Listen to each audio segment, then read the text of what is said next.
On August 20 to 27, both panels shall formally declare the resumption of peace talks between the government of the Republic of the Philippines and the National Democratic Front. In this resumption, they will also reaffirm all past agreements. In addition to that, they will reconstitute the list of JASIC protected persons under the joint agreement on security and immunity guarantees. And they will also possibly approve an interim ceasefire while the peace talks or negotiations are ongoing. Now for the prospects, we look forward to a policy of the adoption of national industrialization and genuine agrarian reform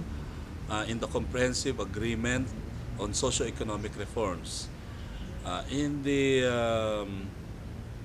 comprehensive agreement on constitutional and political reforms, we look forward to the adoption of the policy of the abrogation of all unequal treaties between the United States of America and the Philippines, democratization of governance, the possible establishment of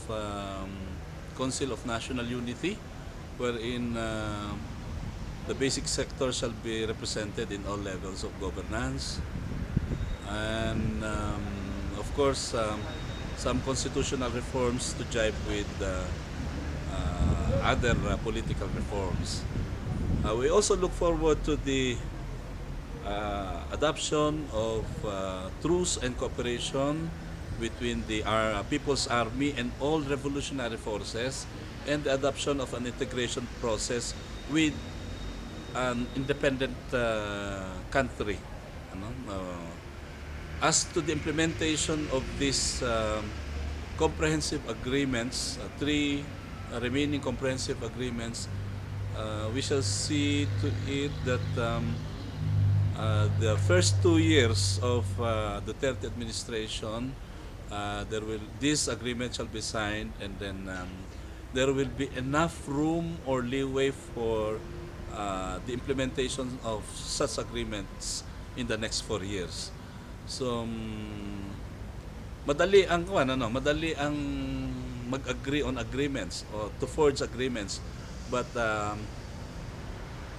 it's another thing to implement them. Pero we should first agree to forge the remaining substantive agreements on CASER, CAPER, and the cessation of hostilities and disposition of forces. We call on the Filipino people, all sectors, sa lahat ng mamamayan, to embrace and to adapt the ongoing negotiations as their own. They should aggressively include this in their sectoral, respective sectoral agenda, especially the peasants and the workers, the national minorities, the fisher folks, women, the urban poor, and all other marginalized sectors, because without their participation, this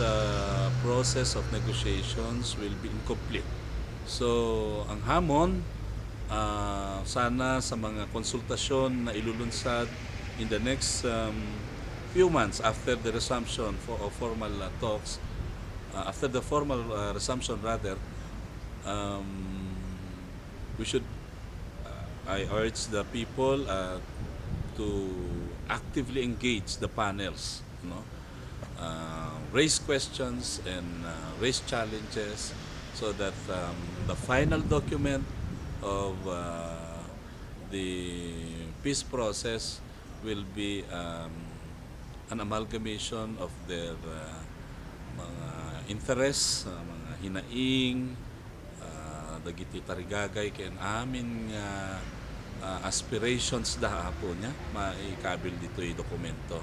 the final peace agreement.